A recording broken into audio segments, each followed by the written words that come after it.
faster than a speeding bullet, more powerful than a locomotive, able to leap tall buildings in a single bound. It's a bird. It's a plane. It's Superman. It's Superman.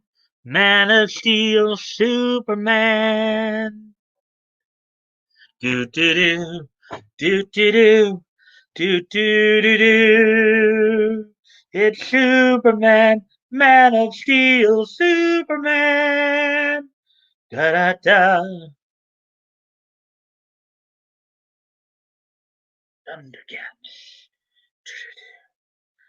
Thunder, thunder, thunder, thunder, Thundercats. Ho! Feel the magic, hear the roar. Thundercats are loose. Thunder, thunder, thunder, Thundercats. Thunder, thunder, thunder, Thundercats. Do do do do do do do do do do do do do do do do do. Do do do do do do do do. That looks like we have a second person in here. Hello, second person. Dave Marks. Howdy. Howdy do. My internet is wonky, so I'll be behind. Okay, well at least you're here, so I'm glad for that, Dave. At least you're here. Um, so you got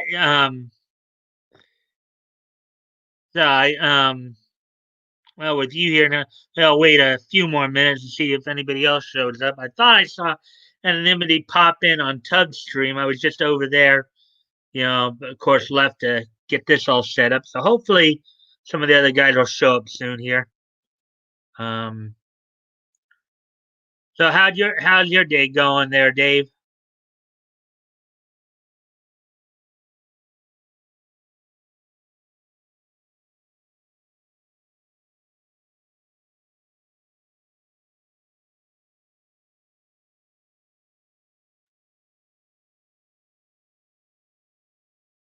I know you just said you were lagging, so don't know if you caught what I asked, but I was just simply asking how your day's going.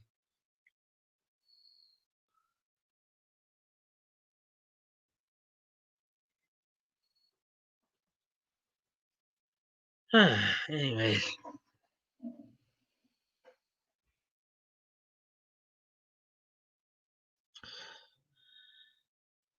yeah, well, I don't have any articles to read over tonight. I do have a bit of news that I saw Hirohei and Flash talk about earlier.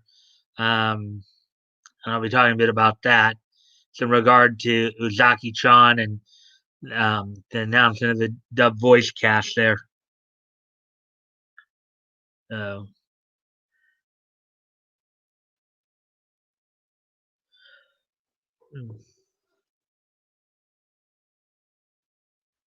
in a city of just, oh, looks like you did. Okay.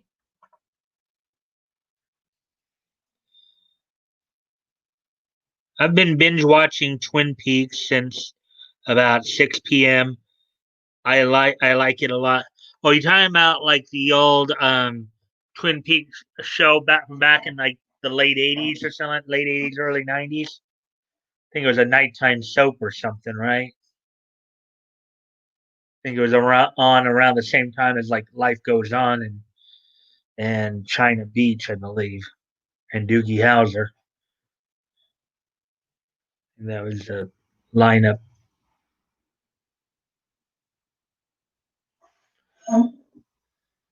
Oh, we got a third person in here. Hey, ATC, what's up, man? Good evening. I'll be lurking. Okay. Let's see. We got at least one other person in here now. And let's see. Well, um, okay. So we're just at the 5 minute mark. So ATC, how are you doing? I know you just said you'd be lurking, but how are you doing today? Did you have a good day today?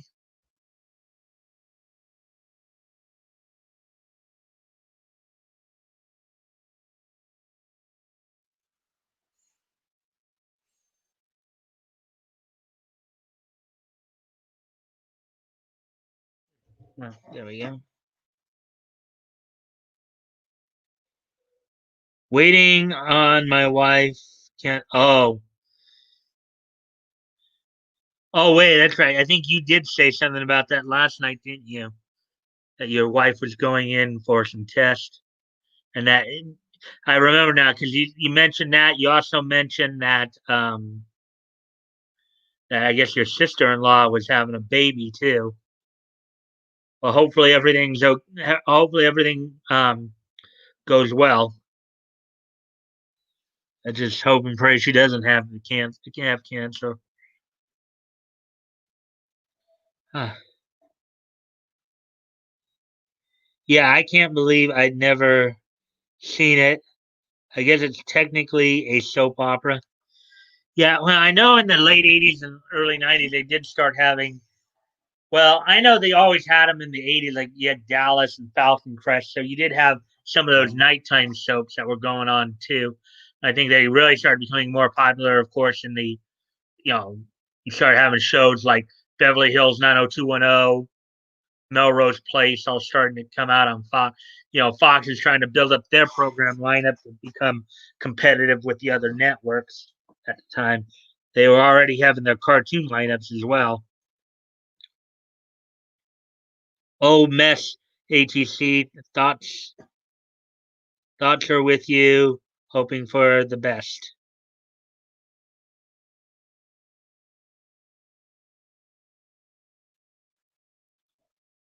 Oh, yeah.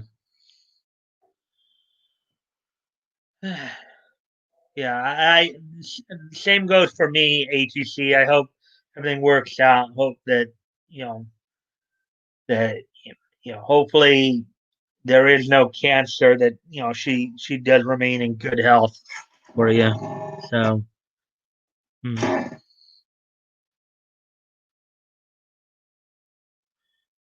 yeah, yeah. Actually, again, it seems like a slow overall. It seems like at least on bounding into comedy. It seems like a slow news week because I really wasn't didn't find again did not find any news articles, even though when I was watching um catching up on some of my subs earlier, um, Hero Hay and Yellow Flash reported on something in regards to Uzaki-Chan and Funimation and all that. So I'll be covering that bit tonight.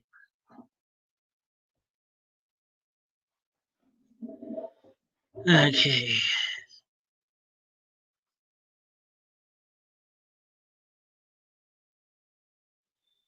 Yeah, and thanks again, guys, for the likes and shares as well. Yeah, I really appreciate it. Hopefully we can get word out and get some more people in here. Let's see now. Coming up on the 9-minute mark. I'll probably get started here at the 10-minute mark. Just trying to see if we can get some more people in here before I get started. I'm going off screen for just a moment.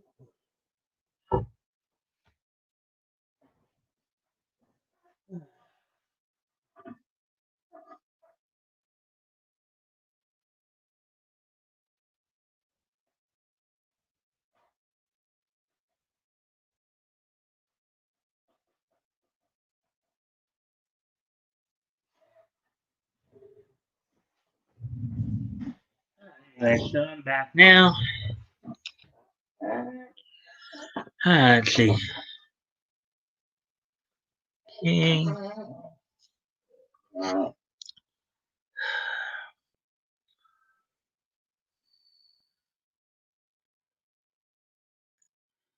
Right. 4, 3, 2, 1, 0. Okay. Oh, it looks like somebody actually came up with. Dave came up with a bit of a. Okay. I'm going into Twin Peaks, seeing it as an odd crime drama. Um, it reminds me of Due South. Don't know if you ever seen that. I hadn't seen either show, but I knew of them. I know like Due South was on CBS. It's about a Mountie in Brooklyn. Um, You know, that was a police sitcom by my definition. Yeah, that's what I heard too in that time. The stream seems wonky here too. It's fading in and out. Hmm. Hey, Woody. Yeah, well, Dave said that his internet was like well, it might be too. Okay, it might be the fact too. So I don't know. I think ATC knows this.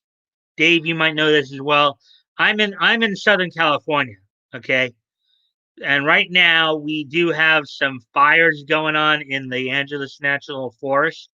Not that I'm like super close to it, but I'm close enough. Let's just say. Um, so that might be causing some interference as well. But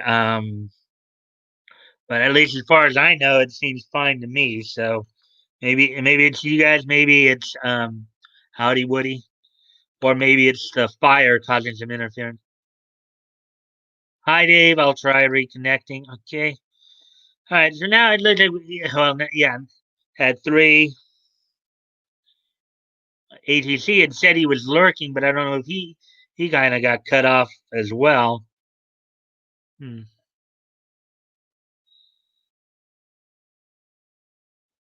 Yeah. Hopefully we don't have too many problems though tonight on the technical side, but I know some of it could be, due to the fires going on too. That might be causing some amount of interference. But with that, well, now that we got a few people in here, um, let me get into the story of the night. So I was of course, I was catching up on my subscriptions earlier today. I was watching some of the videos from Hero Hay and Yellow Flash, and there was some interesting news coming out of Funimation over the last couple of days. A couple of actual news pieces, from what I understand. One, they seem to be partnering up with Viz Media now a bit more. They seem to be partnering up more to stream more of their stuff. Whereas, as even Hero Hay was talking about, where they're supposed to be competing with one another. Now, mind you, they are competitive, because of course Funimation is based in Dallas. I've told you guys this before. Now, Viz Media, even though they do not have their own dubbing studio, they're more of a distributor. Viz Media is more of a distributor, which means what they do is they license um, the anime products to distribute it, to basically sell it via DVDs, videos. That they don't actually have their same problem, but it stays coherent enough. Okay, yeah, yeah. Again, I would theorize that if you guys are having some issues, if it's not on your end, it could be interference from the fire. There are fires going on in Angeles National Forest, and while I'm not super close to it, I'm close enough. I'm in the Southern California area, um, so um, that may be what's going on.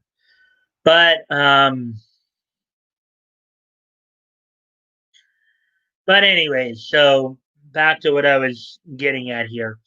So yeah, so as I was mentioning, of course, Funimation is based in Dallas. They do have their own dubbing studios in Dallas there with Okatron 1000. Viz Media does not. Viz is more of a distributor. They license the properties to then sell to the North American market. What Viz normally does is they will subcontract to studios in other areas. They usually will subcontract. A lot of their works get subcontracted down to LA with Studiopolis, which is dubbed shows like Naruto, Bleach, Zatch Bell, so anything says any if you hear like any of the LA voice actors like Steve Bloom, like Crispin Freeman, like Johnny Young Bosch, like like Michelle Ruff, Wendy Lee, Christina V. If you guys hear their voices and then you see Viz Media involved, it was probably recorded in LA at Studiopolis. Um, they've also, of course, contracted with Ocean Studios and Blue Water up in Canada for some properties that they licensed. Um, let's see, I know most notably Project Arms they licensed, which was recorded at Ocean Studios in Vancouver, and then Blue Water. Some of the Blue Water titles that they licensed that were or some of the licenses that Blue Water recorded for Viz include Flame of Recca. The Flame of Recca was probably one of the more notable ones, I believe. I can think of off the top of my head. So yeah, so Viz Media is more of a distributor. They don't have their own dubs. They don't have their own studio to dub. They just subcontract other studios to dub the properties. Um, so that's the long. Let's see. Oh yeah, Monica is as. Yeah, I was going to get to that, Dave. Oh yeah, Monica as Uzaki. I've little doubt that some of her fans hated Uzaki. They must be really conflicted right now. Yeah. You know, I was getting to that, Dave. You know, trying to stretch this out because there's only like I can't. This is a pretty big story. It's the only news story I have for the night, so I'm trying to stretch it out a bit here. That's why I'm taking my time with it, not like trying to rush through this, especially since I'm not like reading off an article or anything like that about it. So yes, as Dave mentioned, Funimation today did announce the dub cast for Uzaki-Chan. Monica is the voice. Monica was cast as the English voice of Uzaki, while the English voice for Sakurai was cast. Rico Fajardo was cast as the English voice of um, Sakurai. So, and it's also interesting because we talked a little bit about this too when we covered the article. Hey, Bat Goat.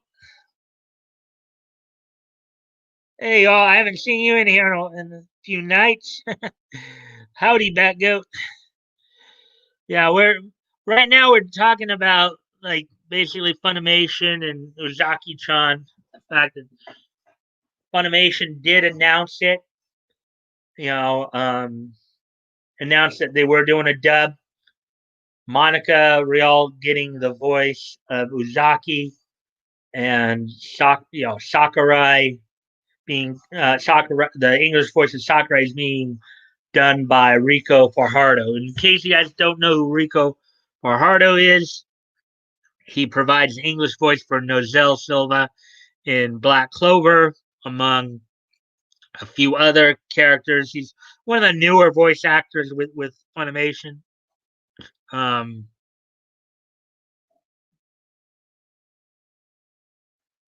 Monica, yes, a lot. Yeah, Monica Uzaki. Now, now, forgetting for the moment what she did to Vic. Forgetting about that for a moment. This is par for the course for Monica in terms of voice work. She gets because of her high pitched voice and stuff like that. She does get a lot like it doesn't really surprise me, even if none of what's going on with Vic, we don't have the defamation case going on. People are people are not happy with her, including myself, because of what she's been doing. But forgetting all that for the moment, Monica is probably one of the best people to voice that character. The kind of high pitched, happy go lucky girl. Um, she does get a lot of those all kind of characters, you know. Um, so it's not like in terms of just the quality of her voice and stuff like that. It's part of her repertoire. So it's not, you know. I mean,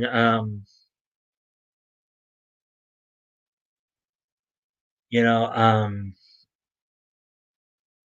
now just because those are her particular roles doesn't mean that it excuses her, or even if she's got over 400 credits, it still doesn't excuse the fact what she did to Vic. Let's not get to that. But we can separate her work as a voice actress from her personality, okay, and her scheming.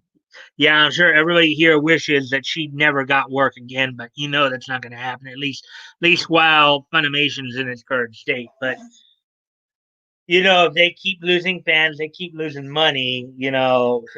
Some of the upper branch people at Sony are probably not going to be happy, and they will probably, if this continues to go the way it's going, um, they're going to probably clean house.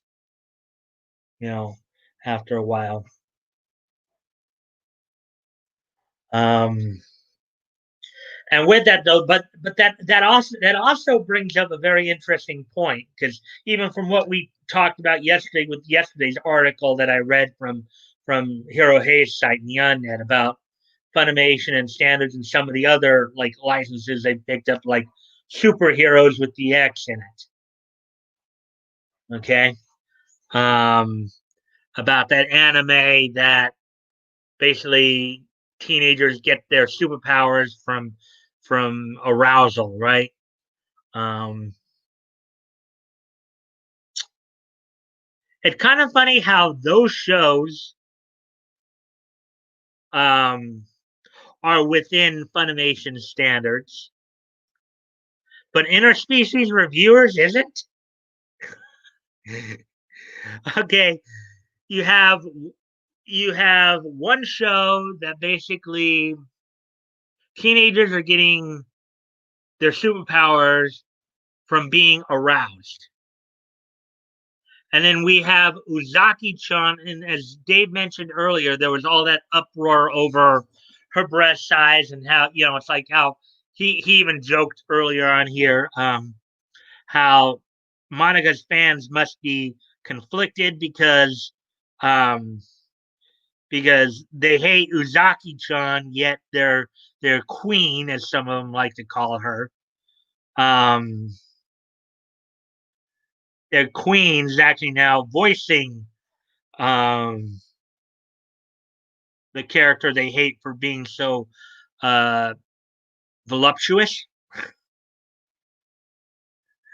Now, mind you, even with the big breast size and stuff, at least from what little I've heard about, heard and read up on the anime on Uzaki-chan and her character, she sounds like a very fun-loving girl, somebody who could be considered the life of the party, and not just simply because of her big breast. She's probably got the personality to go. Probably got the big personality to go with the big breast size. She's probably somebody that if she saw you my guess is she's probably Uzaki-chan is probably one of those one of those characters, individuals that if they saw you kind of just saw you on a bench somewhere all by yourself, she'd probably come over and just start talking to you, just to try to lift up your spirits. So um, I think that. But anyways, I know there have been a few comments since let's see now. She's a scumbag, but continue. Um, yeah. Um, I take it back, Goat. You're talking about Monica, and I was continuing. I agree with you. She is a scumbag, but I was just suggesting that we separate her talent from her personality for the moment. Because even if you may not appreciate her politics, you may not appreciate um, her, her personal choices in life, but we can still, even if we don't like those aspects, we can still like the talent there. You know, um, so Japanese companies could easily translate their own scripts and do direct hires of certain YouTubers to voice act for super cheap. Tubers already have the equipment, hire aspiring act. Hmm. Yeah, that might be an interesting idea. Maybe you should pitch that to them. Maybe maybe you should pitch that idea to them if you know of any like any Japanese executives. You could theoretically do that. Um, let's see what else you guys have to say here. Great idea. Yeah, I'd agree. See, you'd get less of the same voices in every anime. It would bring about some individuality. Well, you're right there, Dave.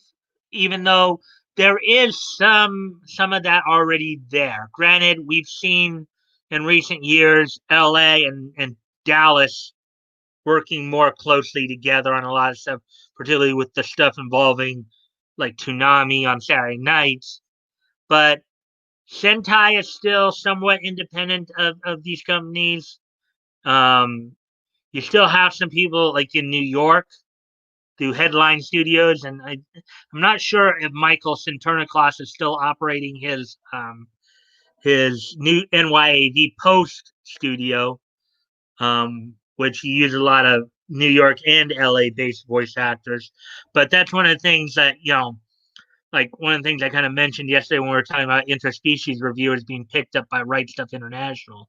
In a way, that's kind of a good thing because even though, okay, so Right Stuff International is the licensor, okay, and a lot of times Right Stuff International through let's see through some of their divisions, including the Nozomi Entertainment division, which handles most of the mainstream anime, or headline as well as Headline Studios, and then their critical mass division, which is critical mass brand, critical mass division, which Interspecies Review is going into, is more of their adult anime division. But Right Stuff tends to use more of the New York based voice actors for their dubbing. Um, like just for some context to where you kind of understand what I'm talking about. So basically, a lot of the people who've been involved, like with the 4 Kids stuff, like Pokemon, Yu-Gi-Oh, some of the other 4 Kids properties, they will likely be the ones now that Right Stuff has the license to interspecies reviewers. They will likely be the ones who will be dubbing it. So you still have some of that. In fact, last year, in fact, I think over the last 2 or 3 years, Headline Studios, which was based out of New York, they dubbed the Aria series, the Aria the series, which was Aria the animation, Aria the origination, Aria the natural, and Aria the Arietta. So, um, so you will more. So you still have some of that individuality you were talking about in that comment, but let's get caught up with some of these other things too. Big boobs are a positive in my book. Mm-hmm. Yeah, I mean, hey, back goat. Let me ask you this.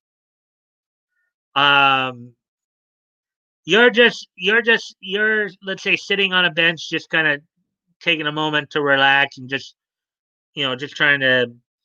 And here comes this very happy-go-lucky young 20 something coming over with bouncing breasts towards you. Um, what's your reaction to that?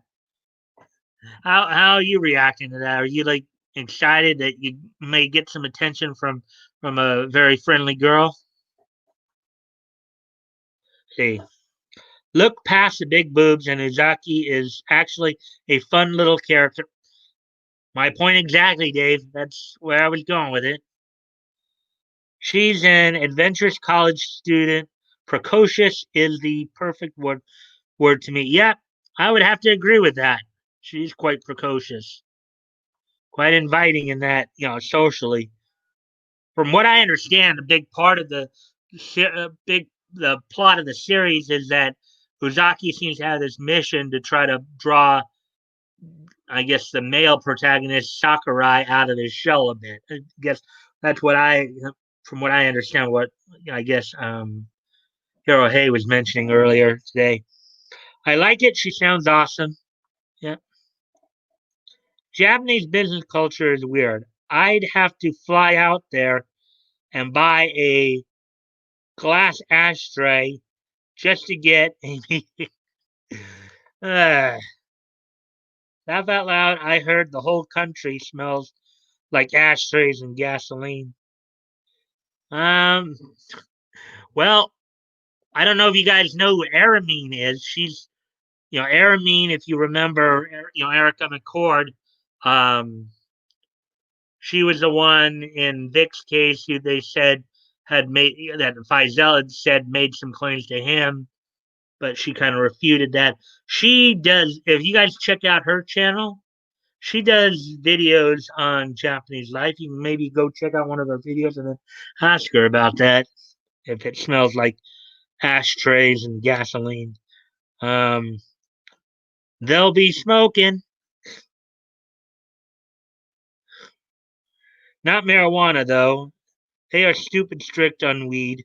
Conspiracy theorist in me figures it's because or the CIA funds a lot marijuana production, and they don't want CIA to get its claws in Japan.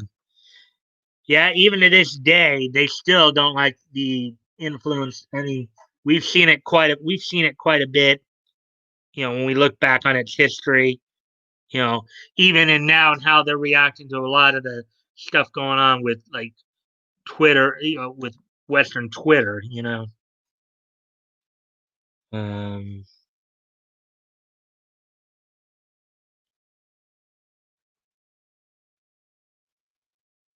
okay.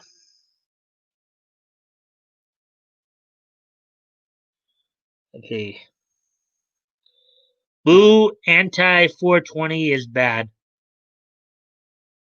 Anti 420. That goat. You're gonna have to tell me what that is because I'm not sure what anti 420 means.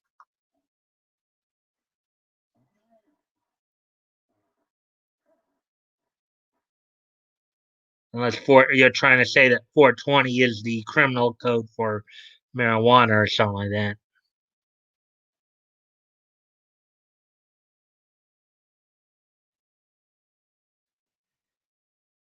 Yeah.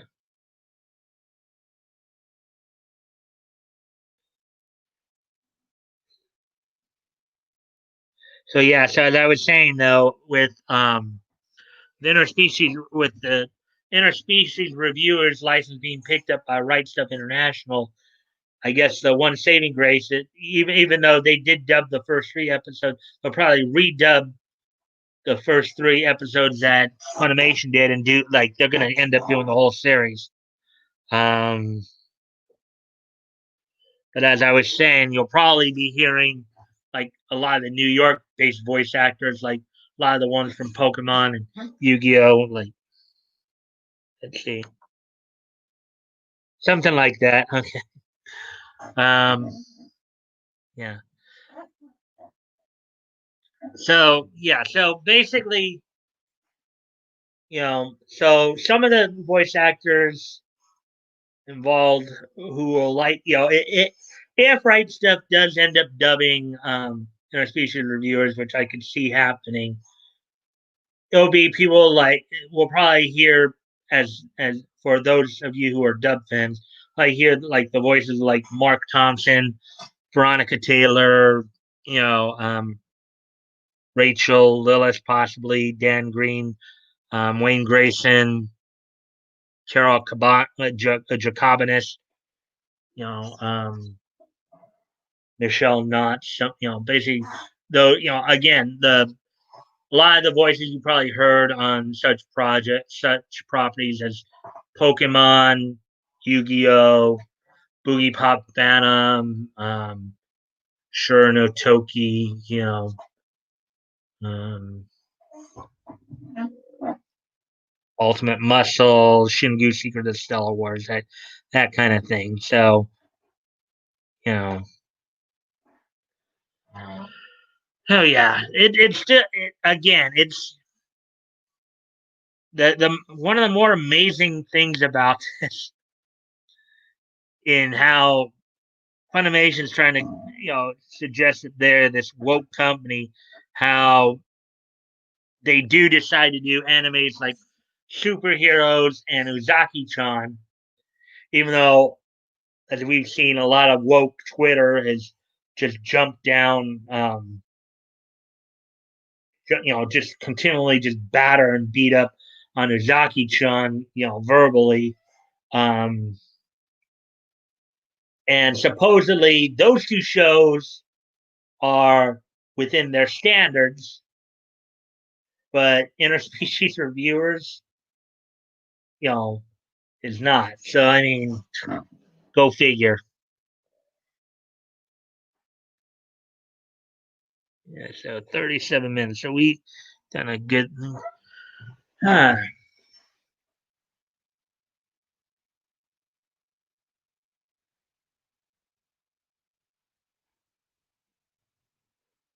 Yeah. Now, mind you, guys, I've met Monica before, and earlier on, I mean, not that not I had already kind of separated myself from Monica by the time the whole thing with Vic had started up because something that happened like 3 years ago with another fan, another fan, and I probably talked about this before, but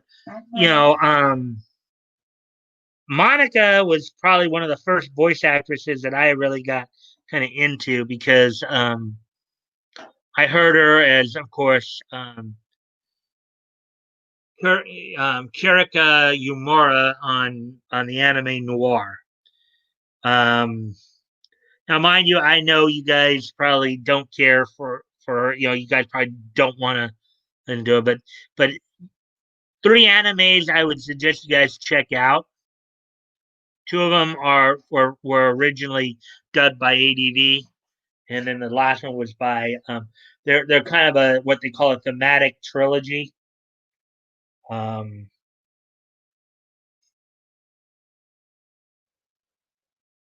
Let me see, Noir, Madlax, and El Cazador de la Bruja. Even if you decide to watch it sub, I still would suggest you guys watch it because there's some supernatural stuff. These are like what they call the Girls with Guns trilogy because there's a lot of gunplay in this. In Noir, the two main characters are assassins, and Madlax, the main character, is a mercenary, and then you also have another kind of gunfighter mercenary in El Cazador. So I mean, they're pretty interesting to check out if you, particularly if you like a lot of gunplay, or even in the even if even without the gun, because in Noir there are some interesting ways that Kirika kills kills some of her targets. But I'll let you guys see for yourselves. Um. Anyways, it looks like you guys have kind of been chirping a bit here, so let's. Oh, that one we already saw. That one. So that saw that. So only a couple things. I'm sure Monica puts on a very kind persona at yeah, she does. As I said, I met her.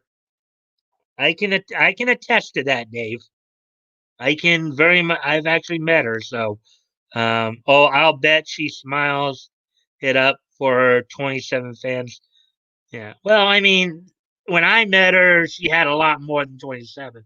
But I think that's long before anybody knew the type of person she was. Maybe she has a few more. Yeah. I mean, you guys are right in that she comes off very friendly. I met her back, what was it? I think it was like 2006. That's when I probably met her. 6 and 7 around there. Um, and now granted, in 2010, after I stopped going to convention, part of the reason I stopped going to conventions is because I started to realize, maybe I didn't want to get to know these people as, how Tug always mentions you shouldn't meet your heroes. You know, in a way, you could say that about meeting your favorite actors or voice actors too. Because when you start really looking in deep, sometimes when you start looking in deeper into them, you do find that they may not necessarily be the people you think they are. You know, um, now granted, I gave up the idea of getting super close to them in 2010 because I realized from an ideological perspective we probably were not going to mesh well. If you get beyond the work, if you get beyond talking about the work, you probably come to real or certain topics like certain niche topics, you may find that, you know, okay, maybe these aren't the people you want to really be spending time with or hanging out with, you know. But for me, camel that broke the straw that broke the camel's back for me is what happened between her fan group, and one of her fans back in 2017. Now, some of you may have heard this story before. I may have mentioned this before. I'll reiterate it this time just to give you an idea what happened. So, about 3 years ago, and this was at a time when I was still on her Realisms Facebook. At the time, of course, it wasn't called Realisms, though. At the time, it was called Fans of Monica Rial. Pretty plain Jane kind of fan group, right? So now this, I guess, happened within the first couple weeks after Anime North, right? Um, at Anime North 2017, and I had to go back and look it up to when it was just to make sure. I did realize she was there, but so this is what basically happened. One of her fans posted on the Facebook group that he wanted to kiss her. All he did was simply acknowledge an impulse. He just simply posted that he wanted to kiss her. Not that he did kiss her, not that he tried to kiss her, that he wanted to kiss her. But as you read more of the post, you also realize that even though he wanted to do it, he still didn't do it. He at least knew better. So try to if you guys can think about this, try to guess how the mods, how the majority of the people, there were maybe one or two people who did kind of stick up for the guy, but other than that, um, just try to guess how most of the people in the group responded to him.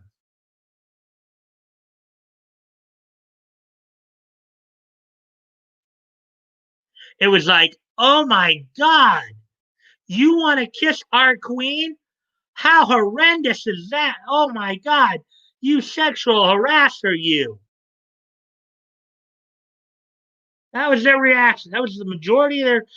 Now, mind you, he didn't act on the impulse. He didn't try to act on the impulse. He just simply acknowledged that he had the impulse. And they were like all over. And there were a couple people who were like trying to stick up for him, saying, hey, look, maybe he's got some issue, And from what I could tell, even though again you can't really tell much from just reading, text, but my guess is this was some maybe 18 to 22-year-old kid who may have had a development, who may have had something like ADD or autism or something like that, maybe just didn't fully grasp how some people might react to it. Okay. I don't think in him acknowledging that impulse, um, there was anything wrong with it. Okay. He didn't act on the impulse, he just simply acknowledged it. Um, and I see a couple more chats came up. I'll get those in a moment. Let me just finish this story out. Well, as time went on, Monica eventually did say something about it. And basically, her response to it was, "Well, if he did actually kiss me, then he would have to deal with my boyfriend." She basically made somewhat of a veiled threat to the kid. He didn't even seek to just acknowledge the fact that all he did was simply acknowledge it. He didn't act on it. She somewhat made a veiled threat to him, to one of her fans. At that point, I just decided, something, this lady is way over the top here. I'm out of here. So when she with Jamie, when they got together and did the Vic, did what they did to Vic, it didn't really surprise me because I had already seen it. Already seen something like that happening. So, anyways, I know some of you have been commenting here, and I've been kind of going on. So, let me just kind of get caught up to. See, we already saw that. We already saw that. We already said that. Let's see. Yeah, just don't worship people. They are people. That includes Vic. Seems like a great person, but he's still a person. Yeah, I mean, and Dave, good point there, and I've even acknowledged, that now, granted, why I don't think he deserves, what the treatment he got over all this. Even I had me, one of the things that was done and said, and I know some of you know that I talked about this with Knuckleheads when we were when I had them on my channel a few weeks ago, or a month, a couple weeks ago. Um, there was that incident that many of the KVers use as quote unquote proof that Vic is what they want to call him. And that's the one where he's in back in 2013, where he's a where he's acting as an MC for cosplay contest. He's dressed as Captain Kirk. Yeah, this little like 3 to 5 year old. Now Mr. Hop was saying she's probably more like 6 or 7, but basically a very young child dressed up as Wonder Woman, basically. And then he had that saying. Then he came out and said, "What are you doing after the show?" And everybody took that as him trying to pick up a little girl as you would a woman. Okay. Um,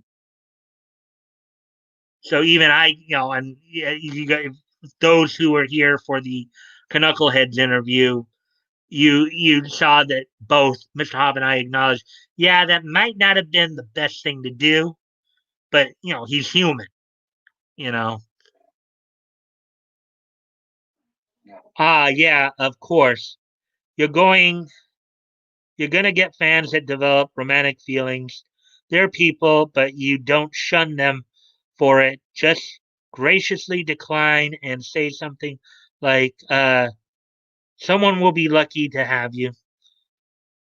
Yeah, Monica couldn't do that. She just had to kind of give a veiled, oh, it was her moderators, bunch of, yeah.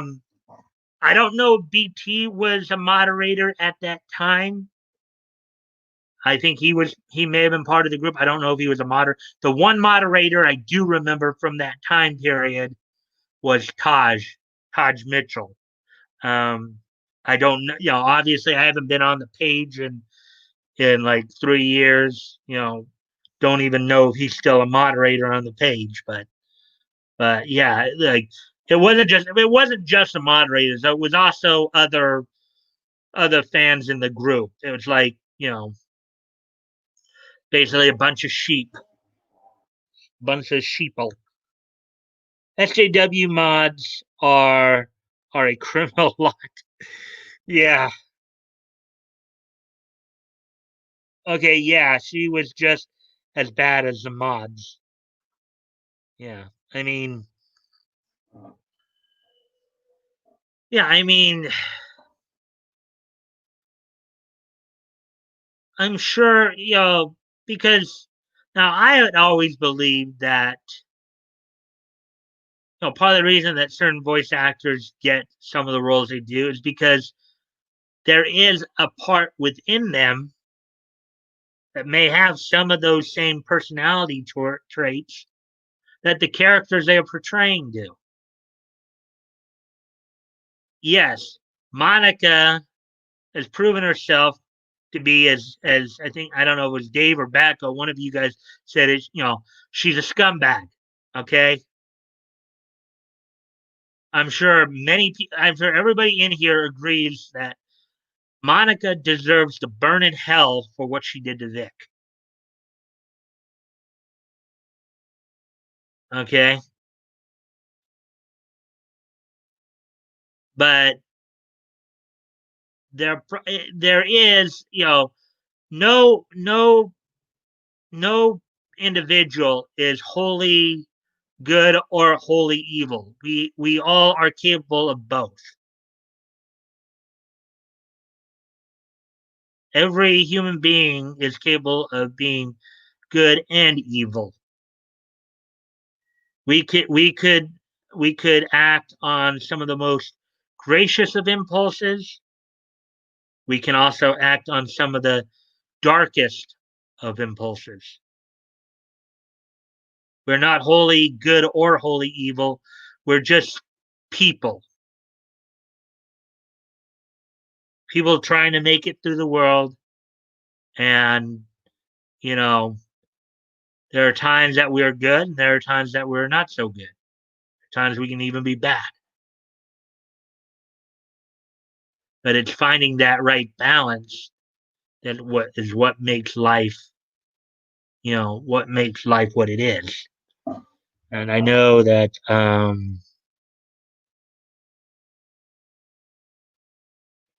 let me see. Just looking down here, seeing where we probably. Okay, I think this is where we probably left off. Okay, yeah, she was just okay. Actually, that was the last thing I think I read. Points at Bat Goat. Pond scum, I say. Yeah, yeah. I'm sure. As I said, for what Monica did to Vic, you know, I'm sure we're all in agreement that she deserves to burn in hell. Any any form of torture you could think of to inflict upon her, you know, I'm sure there are people out there who probably feel that no matter what torture you could think to inflict upon her, it's still not good enough to to redeem her of her sins. There are probably some people who believe that, but as I think as Dave put it, yeah, she's one of those who probably does put on um, She can put on a. I mean, we've seen some of the antics she's done. Okay, sure, everybody remembers that video of her, you know, bending over and letting a fan come and paddle her. Sure, everybody remembers that. Um, I don't know if any of you saw this one, but this is one I came upon when I was looking up, information on Illick. You know, when um, I brought that to Flash's attention, or oh wait, no, it wasn't that. It was something else. I remember there was this one tweet she did, or this one gift she did. Oh yeah, she was bragging about her sex life with Ron. That's what it was. That was hilarious too, because it's like she had this gift where she's all, hey, hey, hey, hey, yeah, I've got a good. She's got like she was sitting there bragging about her sex life with Ron Toy. Think about that for a moment. What she's probably got a screw loose in there, right? Yeah, our love life is great, right? Granted, I know I can hear you guys now saying, "Please, no, don't put that image in our heads."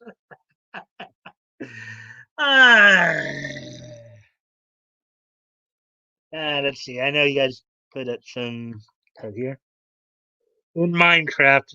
Um, yeah. She can go to the Nether. Yeah, yeah. It's kind of funny though, is that even though it's kind of funny, we sit here and we roast people like Monica and the lot at Fun of Me. Kind of funny. I decided to go check up on her Twitter page earlier. Now, Grant, I'm not on Twitter, so I can't I can't obviously comment on her tweets or anything like that. But you can still go in and see what she's tweeting.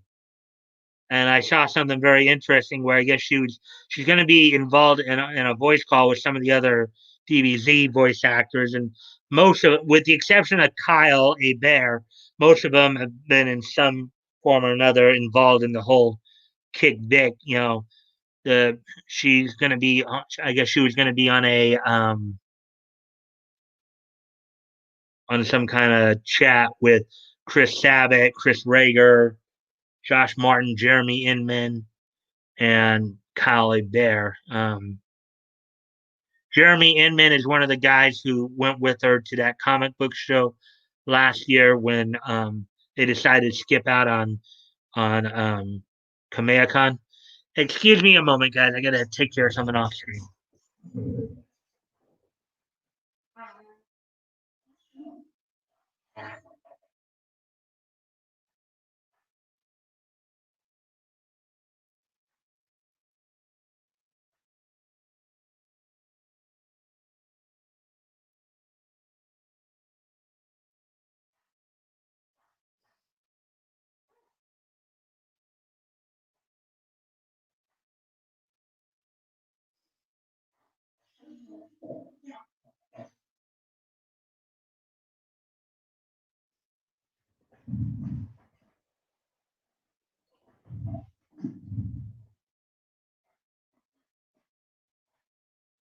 Let's see. Okay, I see that you guys.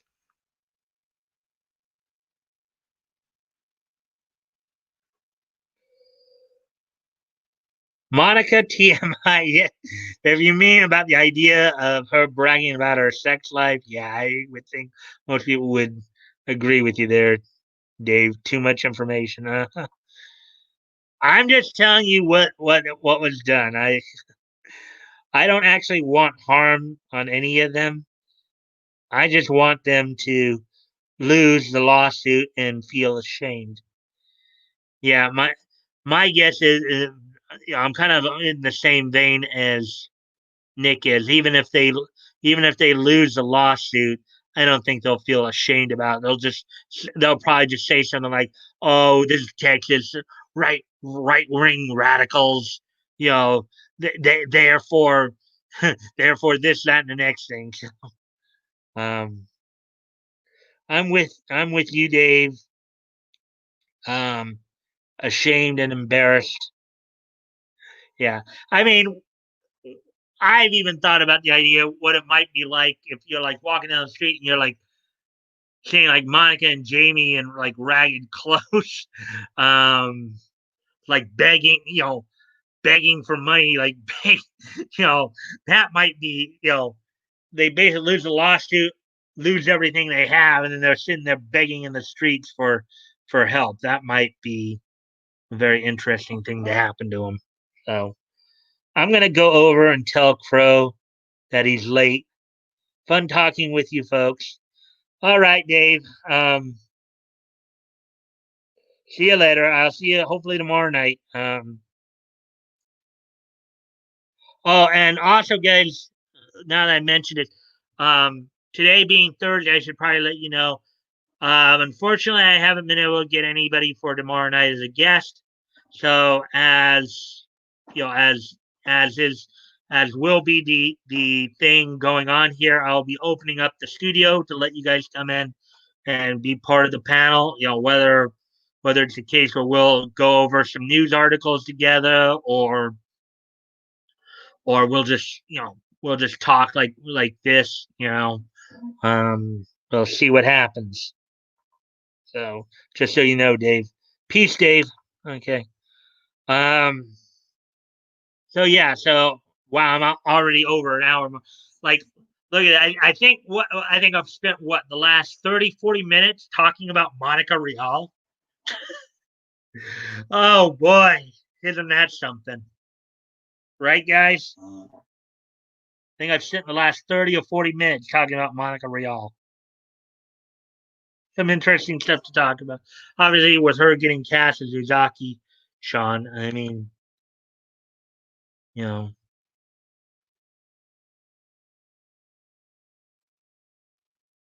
like some of the other roles she's probably been known for over the years include like I from she let's see, I think she was Amy in Case Closed. She was I in Chin Chan.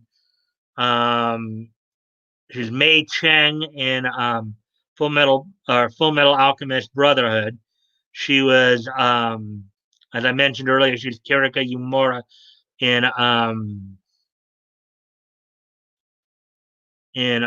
Noir. I think she's melanoma for melanoma vermilion in Black Clover. Yeah, so among many other roles she'd done over the years. Um, yeah, yeah. Batgo, you haven't been on in a couple of days. How have you been doing, my friend?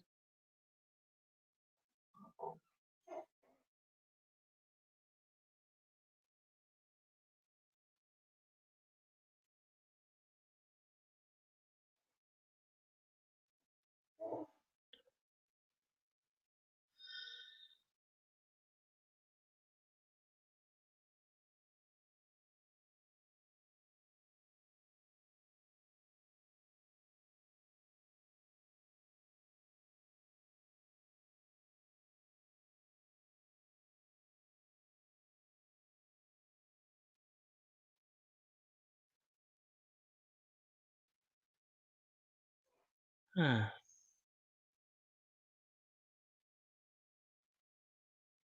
yeah.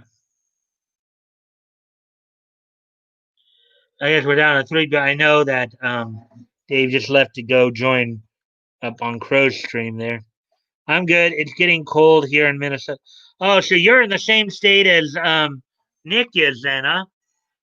You're up there in Minnesota. Well, I mean, yeah, I know it's fall up there, so things are going to start cooling down up there.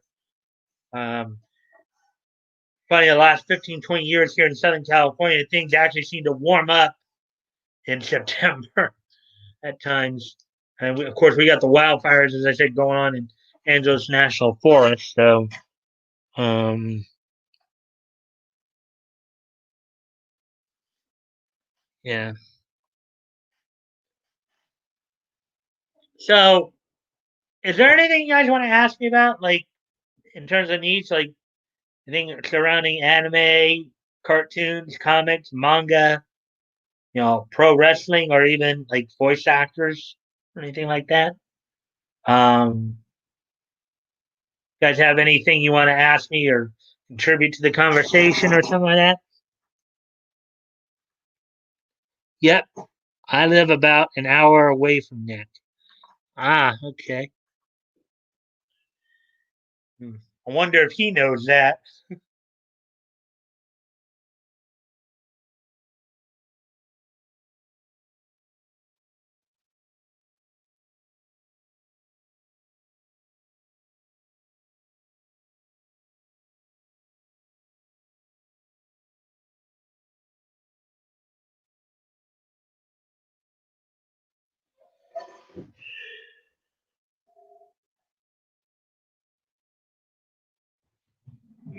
Good.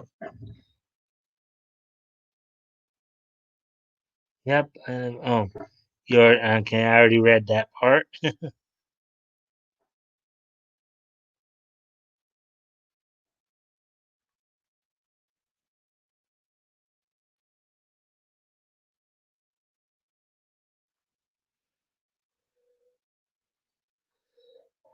Yeah, he knows I'm the Prior Lake guy. Laugh out loud. How about history time? Yeah, I was thinking about that because it seems like, Dave left, and I think, things are kind of winding down a bit. So actually, I was thinking. So I take it back. Go. You're ready for this day in each history, right? Is everybody else ready as well?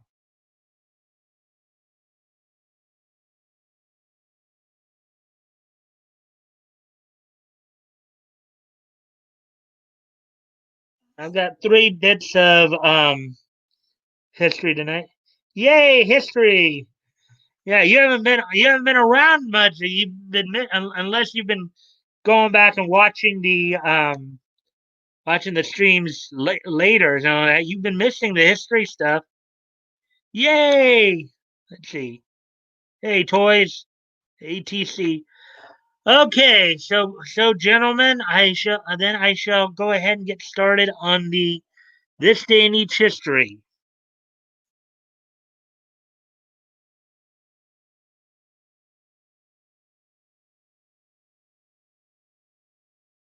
Okay, just give me a quick second. I gotta go off screen just for a minute.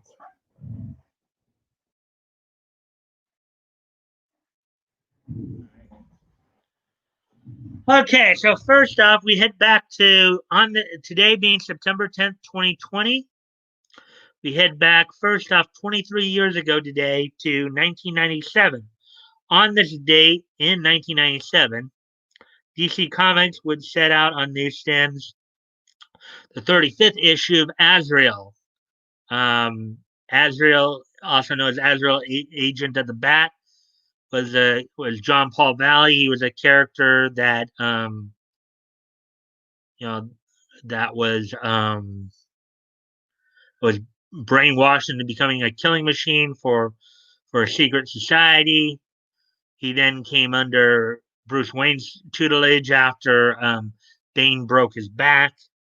So in this particular story, it was titled "The Angel and the Hitman." So on this date, 1997, 23 years ago today, Azrael number 35 went on went on sale on this date 23 years ago. So, um, so with that, let's go ahead and continue on to the next thing. Let me just check some things. Okay, let's go ahead and go to the next item here. Then,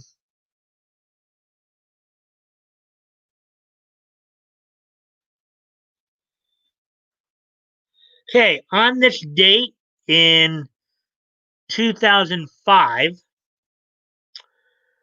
the tag team of Claudio Castagnoli. For you WWE fans in here, he's known by the name Cesario.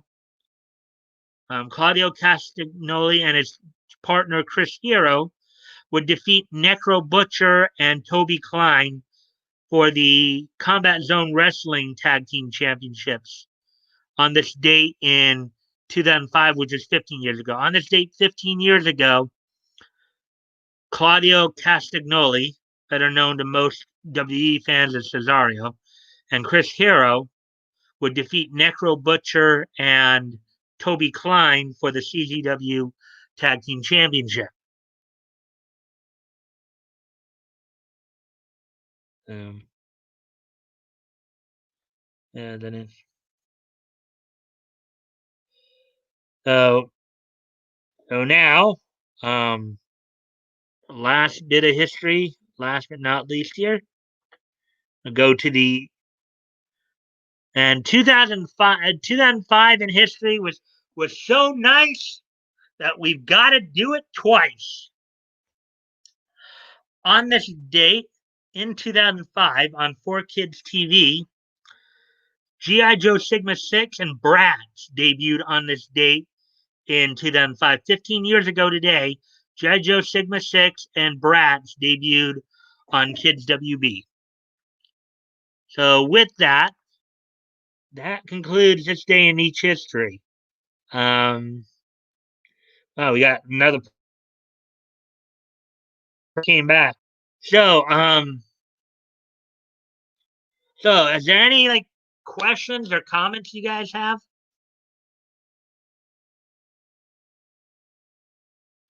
Is there anything you guys want to ask me or anything you want to ask about? Brad's Ugg. Well, that was one that was probably targeted towards girls, I guess, from what I understand. Did see a clip on it, as a preview kind of thing. Great stream. Thanks, Mike. No problem. All right, guys. Well, it looks like things are kind of winding down, so I'm going to go ahead and finish up the stream here. I thank you guys again for joining me and for the likes and shares. And also a reminder: tomorrow night I will, since I was unable to get any guests, I'll be opening up the stream to you guys to join me in the studio. Maybe we'll go over some articles if I can find some. Maybe we'll just talk like we did tonight, about stuff. I do know DC Fandom's going on this Saturday, so maybe we'll talk about that a bit. Or if you guys got anything else you want to bring up, we can sit here and we can roast Monica again, live this time. Can always do that. Peace, y'all. All right. Well, thanks again for coming in, guys, and I'll see you tomorrow night. Bye.